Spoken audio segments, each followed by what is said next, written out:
Right, hello everyone. Welcome along to Business X Human Design, the new show. I'm so happy to be joined today by the lovely Sarah Bradford, my dear client and friend. And we're going to be talking about projector energy, business, and probably lots of things in between. So thank you so much for coming on today, Sarah. I know that you're a 5-1 emotional projector and you are the founder of the Food Confidence Framework. So you've got this incredible business that you've started rolling out, and I know that you're going to make such a big impact in the world. So this whole series that we're doing here is around projectors changing the world with their work, because it's like literally one of my favorite topics.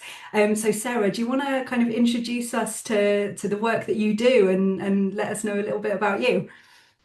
Yeah, absolutely. Thanks, Laura. Firstly, I need to thank you for that introduction because this whole 5-1 projector business I knew nothing about until I started working with you. And it has started to make a lot more sense in terms of what it is that I wanted to develop under your mentorship. So I need to thank you massively for that. And it's made it all make sense, really, the mission that I find myself on.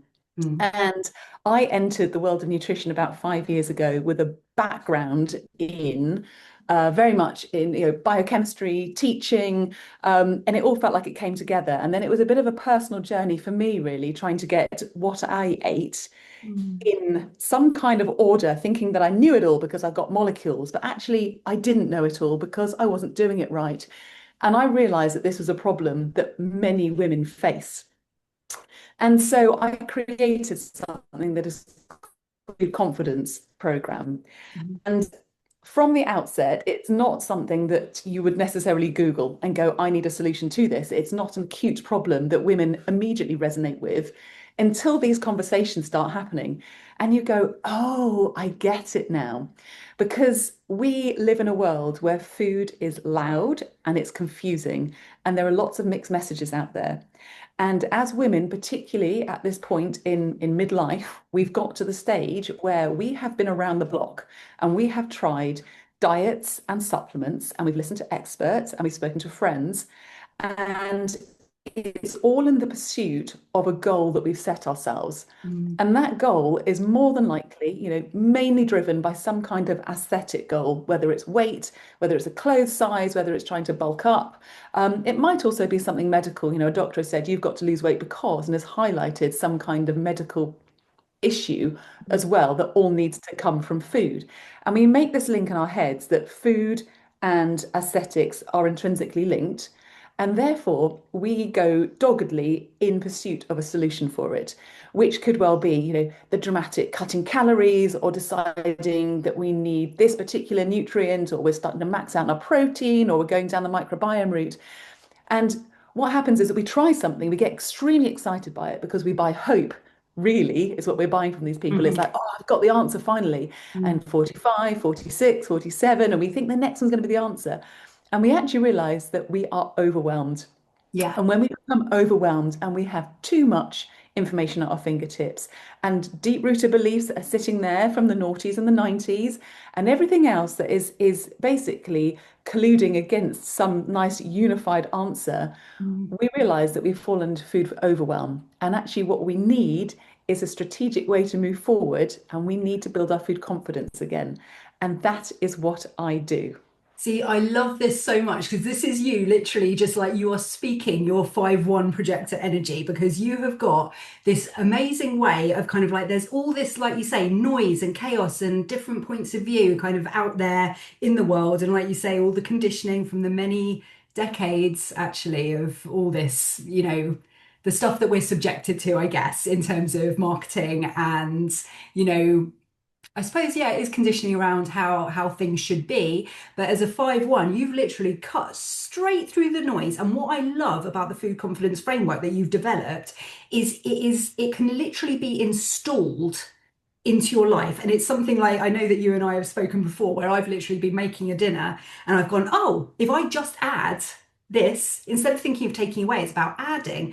And I think that's really kind of like the gift that you have as a 5-1 is making it more simple, more achievable, and more everyday. It's not kind of like, right, you've got to suddenly like go down to a micro calorie level, or you've got to do all these different things. You're actually the opposite of that. You're like, you need to add certain things. And I love that because it's like you've brought something actually quite inventive to a problem which has become way out of hand, like way too complicated for people. So I mean, how do you find it? Because you're working with like primarily women. I know you work with some men sometimes, I think, as well. Is Yes. that fair to say? Yes. But you're working primarily with women who are intelligent, high achievers. They're kind of winning at life. They're doing all the things, but they're going on this kind of like they're getting to the point almost where they almost want to erase food because it's become such a burden for them even thinking about it or navigating it. So how do you, like with your projector energy, how do you actually make things kind of bespoke when each of these people comes to you? Like you've got a high achieving woman or man, they're struggling. All the other areas of their life are busy, they're winning at life from the outside, they look very successful, and they're coming to you. How do you, as a projector, guide each of these people to ensure that they can make it work for them? Great question. So, of course, the paradox is successful people struggling at something that actually we are innately programmed to just be able to do and not even think about it. So we have to sort of deconstruct this. And I've got 5 pillars of food overwhelm, and we sort of talk through those and almost give them a rating out of 5. How do you feel about? And that can give us a bit of a blueprint moving forward. Some things will resonate deeply, some things less so, and it helps us to unpick what the problem is. But what is lovely is that the blueprint going forward is actually very straightforward. It's just how we apply it. So I'll talk you through the 5 pillars of food overwhelm, if you like, that I've developed. And Mm. the first one is this idea of decision fatigue. It's the whole, I make numerous high level strategic decisions throughout the day. I can run a family, I can run a business, I can do everything. And then I get to the point where I just open my fridge and I don't know what to have for dinner in the evening. Yeah. Or actually I might be sitting there thinking, what am I going to feed the kids this evening? And my husband and I. Oh, and you just can't figure it out. So the first one is decision fatigue. Like I'm tired of making all these decisions and I don't know which way to go. And again, food should just be simple. So we have decision fatigue. We've then got overcoming, sorry, the echo chamber, the expert echo chamber. There are so many experts out there now telling us what we should do. And of course, they are they're bona fide experts. And with them all chatting, some of them, come together really nicely because they're going to talk passionately about their field of expertise, but nobody is really doing the lot. You've got glucose spikes and people talking loudly about those. You've got microbiome health. You've got protein. And you can sit there going, I need a degree just to be able to process all of this. So you've got the expert echo chamber. So that's another one. I use somebody that listens to all of this and reads avidly. And every time you do it, you think, I've got it. But hang on, that contradicts what he's saying. Ah. So the third one is another really big one for women. And it's the 20-year-old blueprint. It is what was programmed in there at a very young age when we learned about food and eating. And of course, we have lived through a number of trends when we get to midlife. Mm. We've gone through, the restrict at all costs. We've gone through the opposite of that. And you're sitting there going, well, actually, there is something that's like you've got that memory chip that's put in there that keeps defaulting to, oh, but you know what? And here's the common one, restrict, restrict, restrict. And then at the same time, now we're being told, oh, don't do that because your cortisol is going to spike and therefore you're going to retain belly fat. So you're like, oh, I've got this massive conflict going on in my brain. So on top of that, you've then got choice paralysis. You have got marketing screaming at you from the television, the supermarket aisles, and everything else. And again, you don't know which way to turn. Which one do I trust? Does that correlate with the expert, my beliefs? And it comes back to the Yeah, decision even fatigue. you just saying this, And I can finally, literally feel it, how it is for so you many can people every feel single it. day. And, and it's interesting because when I reflect this back to people, you can see them coming out and their sweats going, yes, Yeah, yes, it yes, really I get brings up this. those feelings, doesn't it? Yeah, absolute overwhelm. It really does. And then the fifth one is what I call the power product propaganda. And it is, I am exhausted, but every time I open Instagram, it's one of the reasons I don't really like using Instagram because I'll post something on there, but just to get to that point, someone is trying to sell me something. And it might be a magnesium supplement, it's some kind of collagen. I actually went down the rabbit hole of buying some, and my children call it my anti-wrinkle juice. I Because love that. we're all vulnerable, right? We are Yeah, all we are. vulnerable. We are. And loud marketing that talks to that really precise pain point Mhm, pays. mhm. So you've got those five pillars that need to be overcome. So going back to your question, I'm sorry, I have rambled a bit here, No, but it's it's important to great. get those out, is how do I work specifically with people? We look at those pillars and we go, right, come on, where are you on all of these? Yeah. What are those things that we need to work on? And from there, we start. And actually, a big bit of the work is that trajectory change. It's the belief in Mm, that actually, I see you, you see this as a problem. We're going to quieten the noise and we're mm, going to talk about what really matters. And then we're going to turn the dial on how we can move forward, mhm. which might come into your next question. See, I think this is wonderful because as a projector, you have it is that wonderful feeling that people feel really seen when they're with you. And I think that's really one of the biggest gifts that you bring, to the world is this kind of like when your attention is on someone, they feel truly seen, truly heard. And I think because at the moment you're working with people one to one, I know in the future there may be maybe a group program coming at some point, but for now it is this one to one work. And I think that gift that you have so naturally of making people feel seen and making them feel comfortable and understood, when you've got this framework and you can actually analyze where people are at on this journey, on this trajectory, like you say, I think that's something so special. And I really love to see projectors working one on, like I'll always say, group programs are great, memberships are great, working on mass is great. But I really love for projectors that there being this kind of like one-to-one in depth, kind of really being able to get into it with people to basically to help sort out their problem with them. And I think that's a real gift. And you've clearly put that to, perfect use in the way you've structured this offer that you have to work with people one to one. So I think that's really exciting. And I always love to see that. So I think the next question which I have for you is now like you said at the start of this conversation, when we first started working together, human design was something that you'd heard of, but it wasn't something that you were necessarily like you weren't applying it in your life.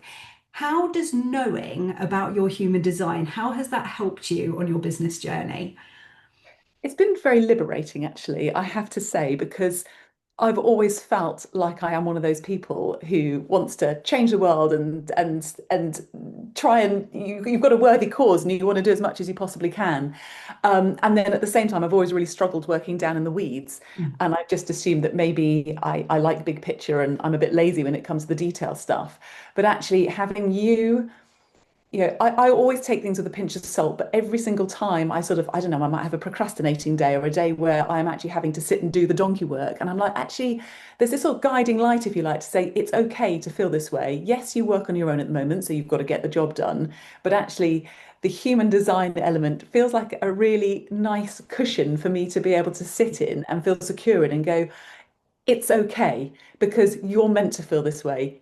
Doesn't mean you can't get the work done, but it doesn't perhaps align with your energy so well. And actually, right now, talking to you and most importantly, working with my clients is where I feel I have the opportunity to shine and get the best out of people and help them. This is very mission led. If I wanted an easy ride, I would have trained as a nutrition coach and I'd have gone down the route of tracking macros and micros and doing what people think that yeah, they want. But yeah. actually, I've had to come from this and challenge it and go, no, there is a better way.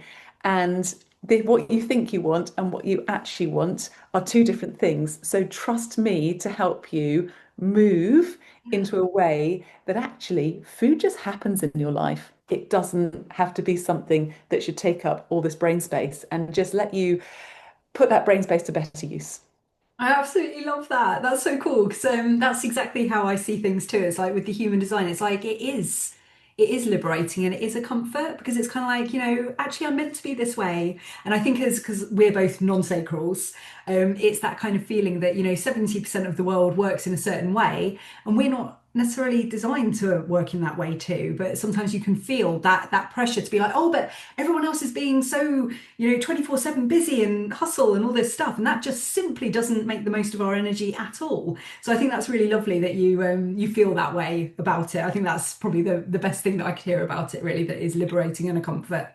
It's really I would wonderful. also say what's also really lovely is that when I definitely feel the energy Mm-hmm. pikes, peaks and troughs. Yeah.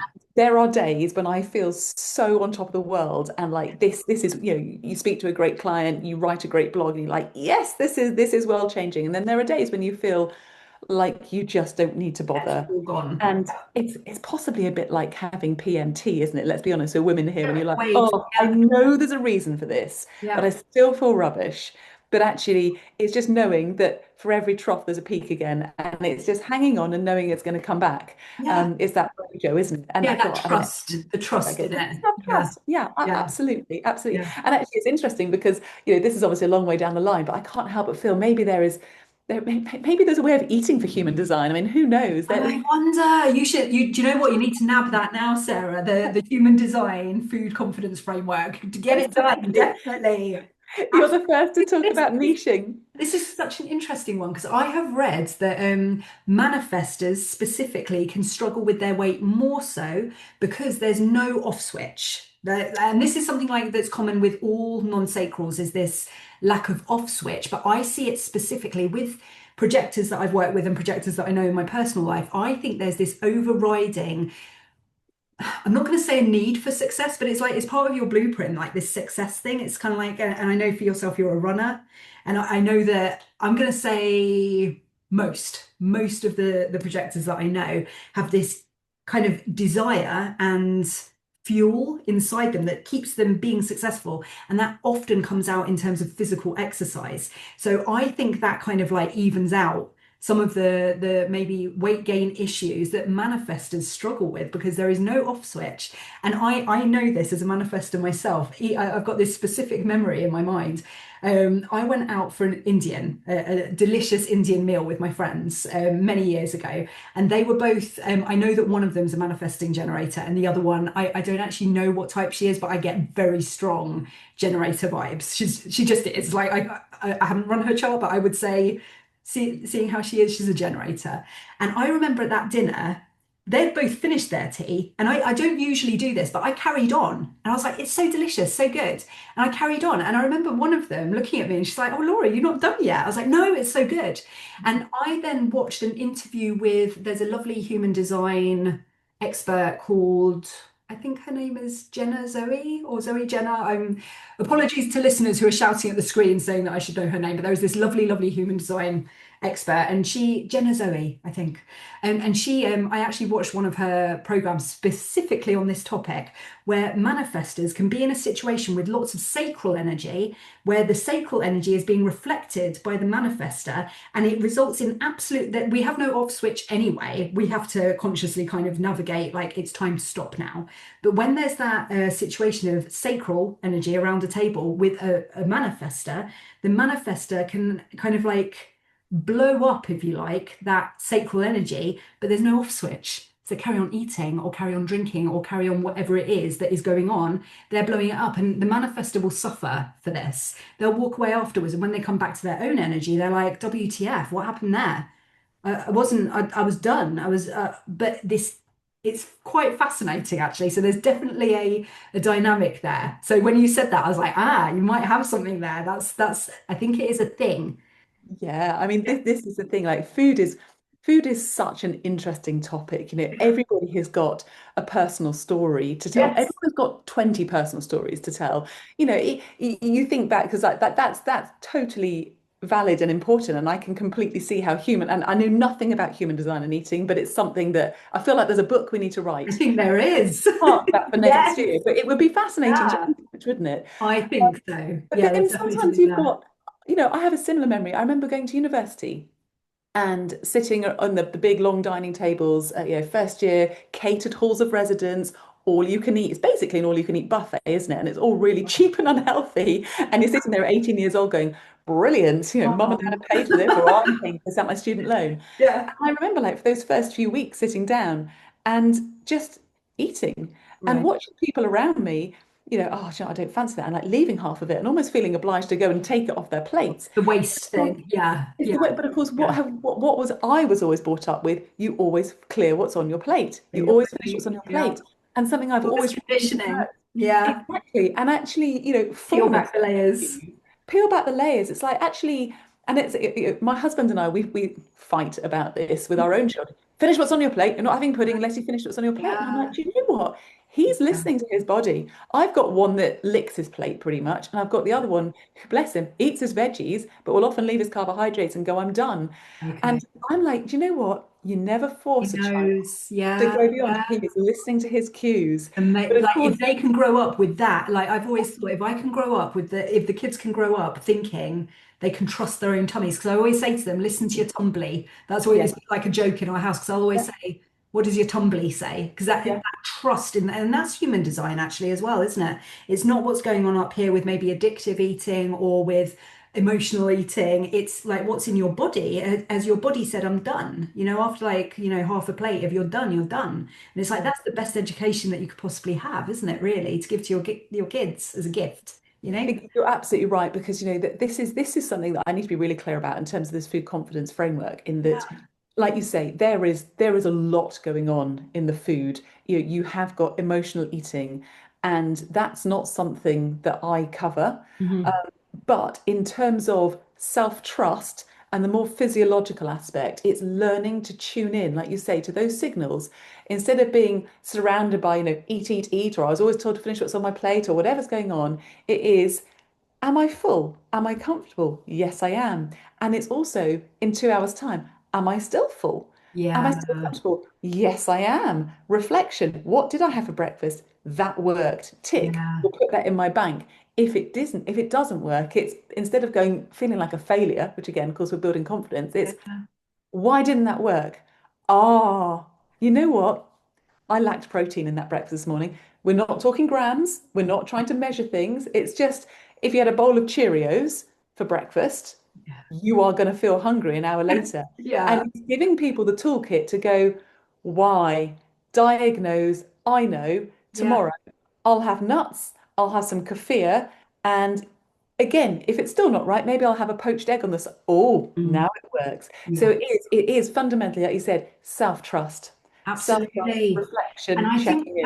that's what you really bring from what I can see to the one-to-one work that you do is helping people apply that framework, but in a way that is tailored to them. And I think that's so precious because, we are all so different. And it's like I'm quite interested in like the blood group diet as well. So the more I eat that way, the better I feel. So it's kind of like I know that for you, for every single individual that you work with, you can make this work for them. And I think that's incredibly precious. That's great. And you know what? The fact that you've picked up on something that you like, this is the other thing that I think that's kind of my guiding light in the whole thing is consistency is the most underrated midlife nutrient. Mhm. And I don't say that lightly because whatever it is that you find, you've just said you like the blood group diet. I don't actually know much about that. Mm.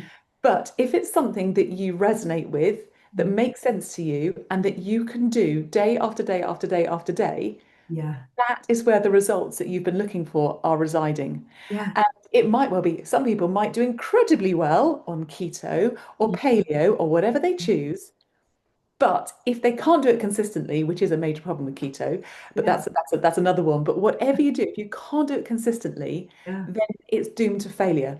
So the Absolutely. idea is, how do we build a way of eating consistently? And again, this comes into the personalization that you talked about. We have to think about what you like, what you don't like, what your daily pressures look like, where your windows of opportunity are. It is so nuanced from the get-go that you have to think about that. But if you can make that golden thread throughout the whole thing, consistency is the most important nutrient, then whatever way of eating you build Mm. around that is the one you can have. And of Yeah. course, this is why restriction doesn't work. And Right. it's not a willpower thing. No Yeah. matter how much we sit there and we've been conditioned to believe that we're failed, again, confidence is what I'm building, not failing. You Mm. failed, you've let yourself down again. Why can't you just do it right? People on Instagram look amazing because they can do it. So why can't you? And you're being battered by this Yeah. awful messaging.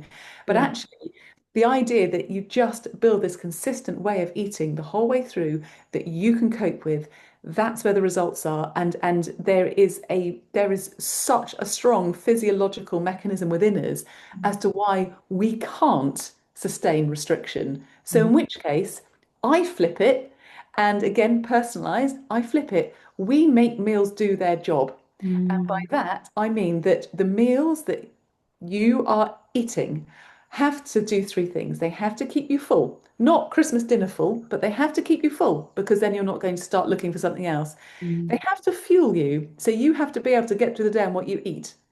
And most importantly, they have to satisfy you.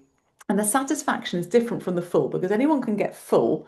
But the satisfaction, I think of it as like the full stop at the end of a Yeah, sentence. It's the absolutely. I'm done. I'm not going to Yeah, open that cupboard. yeah, I'm not going to look for anything else. And that is achievable. That is yeah. achievable. And that's something that we work with. So we just have that mantra full, filled, and satisfied is how we can make sure that the food does its job so you don't have to restrict your way out of That food to should be build a way. normal. That should just be normal. And I love that you're bringing that. That is you changing the world. I love it. And I think what's really cool Right. as well is like with the consistency side of things, being able to consistently enjoy something, because I'm quite big on the whole law of attraction, Neville Goddard, all this kind of thing. And it's like if you're actually enjoying the new way of eating and it becomes a consistent thing and you're enjoying it on a day-to-day basis, of course you're gonna, like, say for me on the blood group side of things, I've really, if I think of that compared to, like you said, like keto, it's like, oh my gosh, I wouldn't even get through until lunchtime, I'd be ruined. But it's like blood group diets, it's like, it's, you just, for me anyway, I sail through it and it's just like a normal thing every day. And I see all the benefits and it just works so well. So yeah, thinking about your framework and how that can bring more joy to people as well, and the confidence growth, I think is wonderful. Yeah, and I'd love to pick up on that because we are fundamentally emotionally connected to the food that we eat. And Mm. this is again where diet culture has gone absolutely bonkers and overwhelmed us because we eat food, we're emotionally connected to food, we crave food, but we've been conditioned now to think in numbers. We've been conditioned to think in calories Yeah, and grams and macronutrients. yeah. And so let our bodies, once we've eaten it, they can determine where the protein goes and the carbohydrates go and where the fiber goes. But we need to make sure that we know enough about the food that we eat, that we engage with the food and let our bodies do the science bit. Yeah. And that's a really important distinction to make. So this is another phrase that I use with my clients is that food is function, Mhm. uh, and it is also feeling. And Mm. we have to tackle the Yeah. feeling bit, which is the full, fueled, and satisfied. And that's the emotional connection to our food and our desires, and the functional bit. And so, what we are eating that we enjoy has got to deliver those macros. But we don't use calculators, we don't do tracking. We work on our intuition and Yeah. the basic science and this idea of eat, reflect, tweak, repeat. And this is where we build the Mm. confidence. Yeah. And the confidence and consistency. I always think, my messaging, which comes first? But actually, it's like an arrow, and Yes. the two are together because if you're consistent in what you eat, you get the results. And the results that you're looking for give you the confidence to keep going, or you can reverse it Absolutely. around the other way. Yeah. So And this it's is where, like, I love that your projector energy works. It lends itself so well to that because I think people do need to be, seen and to build their confidence, possibly after decades of having their confidence smashed. So I think just the fact that you can work in that way is so perfect for who you are.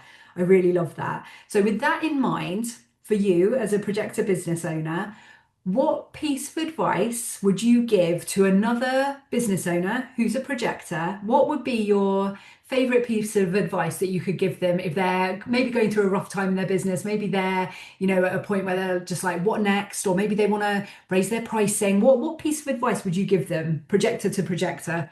Oh, that's a really good question. I think it is don't forget who you are and don't forget what your superpowers are. And for me, I get that from you. I'm still on this whole human design learning curve. But like I said at the beginning, that cushion of that safety net of, oh, I'm feeling this way because I'm uncertain because, oh, I've had a bad day because I've not been let out of the box of my working from home and I need to talk to somebody. And so it's just recognizing that actually everyone needs something to believe in, right? That's why religion was such a big thing back in it still is a huge thing, obviously, today, but it's why communities used to come together. Mm. And actually, I'm not for one moment going down this culty, religion thing, but I'm just saying that human design, what I've learned about it and how it resonates for me goes, actually, this feels really good. So yes, projector to projector, I think it's just remember where your energy is best focused and Mm. try to make sure that some of that comes out every single day. Wow, Because I love that. That's have so I just freaking projected powerful. well? Yes. I love that. And what would you say it's like with our working dynamic, considering that I'm a manifester, you're a projector. What would you say that dynamic's like between us, considering like I'm business consultant side, you're now growing your business. How would you summarize that relationship between us in that manifestor projector energy? Yeah, I think it's great. There have been times when I've looked at what you achieve in a day and what I achieve in a day, and I feel like, oh, Jesus, I just need to be more Laura. But then at the same time, you get human design and you're the first to pick me up and go, you're not trying to copy me. You're going to use me as a guide because I know what your superpowers are and I'm taking you on that journey. And Mhm, I think that's really important that you get it mhm, and you see things before I see things in terms of how I'm feeling about something. A good example would be, Laura, I hate Instagram. And you're like, yeah, but you're not built for the hustle, Sarah. You're not built for the 20 stories a day. And it's that it's okay. mhm, It's the permission to go, don't feel you've got to get sucked into the way the rest of the world are doing things. Have faith, find what it is that works for you and commit to it. And interestingly, just what came out of our meeting we had together last week was you're like, but Sarah, you're a speaker. I hope that's coming across today. mhm. And you are a writer. And I'm very academic. And actually I always find I can't put this on Instagram. There's too much there. So I'm going to create my Substack account today because I've realized that is where So I can put cool. all my juicy stuff. And it's where I believe that my women who are going, I want to know more, I want to do more, I can go into depth there. We can Yes. talk about it, but if she wants depth, it's there, but I'm not going to push Yeah. it. It's just Yeah. there. Yeah. So I can't actually remember what our original question was, but I think No, that do you know what? projector, I think it's perfect projector. because with my projectors who I work with and in my personal life as well, I always see projectors as this very regal energy, actually. And it's this kind of like you don't need to hustle, you don't need to push things, you can just be yourself and rock up doing your thing. And that is where all the invitations come from. And I feel quite kind of animated around that, I guess, because in the human design world there is this rhetoric around like, wait for the invitation. It's like in my mind, I'm always like, well, what, they're meant to go and sit in a corner in a room with a door closed? It's like, no. Whenever I see projectors doing well, it's because they're rocking up and doing their thing. They're talking, they're writing, they're showing off what they do in a regal way. They're not shoving it down people's throats and saying, you have to do this. You're just rocking up and doing your thing. And then from there, all the invitations come. And I just think, say with your Substack, that's great because that's you like being in your regal, doing your thing, and then the invitations come because you have been doing your thing and showcasing it. So I think Yeah. that is wonderful. So with this in mind, talking about your Substack, where can people find you? So they've watched this interview, they're inspired by your work. Where can people come and find you and connect with you more? Oh, thanks, Laura. That's great. Well, so I have a website which is nutritionwithsarah.co.uk, and my contact details are on there. I am on Instagram, but please don't judge me, everybody. It's not the best Instagram account, but I am working on It's it. getting, it's, I It, think it's it's wonderful. getting there. I think it's at Yeah. nutritionwithsarah.uk. But Okay, again, that's perfect. I on can my add links to website. it as well. Yeah. Sarah Bradford is my name. I'm on LinkedIn. I'm also on Facebook as Nutrition with Sarah, and soon to be on Substack as well as Nutrition with Sarah, which Very is exciting. interesting because yeah, I started off being Nutrition with Sarah, and I have to keep that going. But actually, if the one thing I would say to people is don't come to me expecting me to give you your macros, your micros, etc. Come to me because I'm going to give you a new way of thinking and doing your nutrition. So you're not going to get your standard response that you would get if you went to a nutritionist. We're going to, it's very much a mindset. Uh, what I'm trying to say. It's very much working on barriers because you're here for a reason. Mm. You don't need to hear it all over again. I'm not going to add to the noise of that's already out there because Yeah, that would undermine my whole philosophy. I'm not going to be another absolutely. person adding to the noise. I'm your clarifier. I'm Yeah. going to distill it. I'm going to pull out what matters and set you off on a new journey where you can take it but it was shifting the needle. That's what we're doing. Yeah, absolutely. And I love that. I love that what you stand for is this kind of like cutting through the noise, making everything more simple and doable in your everyday life, not as something that's up on a pedestal far away in the future. It's like bring it into the now and crack on with it so you can actually start experiencing the benefits. So what could be better than that? So thank you so much, Sarah, for coming on today. I've really, really enjoyed this interview and just hearing about what you do, more about what you do, and about the projector energy and how you bring that to all your clients, which I know they experience as such a gift from you. So yeah, if you're watching this now, thank you for joining us, and do check Sarah out, and definitely the new Substack. I'll be looking forward to reading that myself. And if you are interested in coming and having a chat with me about growing your business, and perhaps you're a projector watching this, perhaps you're another energy type and you are interested in growing your business, maybe you're wanting to raise your prices, maybe you're wanting to move from a one-to-one offer across to a group offer, wherever it is you're at, you'll be able to find a booking link somewhere around this video, maybe above, maybe below, where you can just book in for a chat with me, and we can have a look at your human energy design and where you want to go to, and we can work out what that roadmap's going to look like. So thank you so much, Sarah, and thank you everyone for watching, and we will see you soon. Take care. Bye now. Thanks, Laura.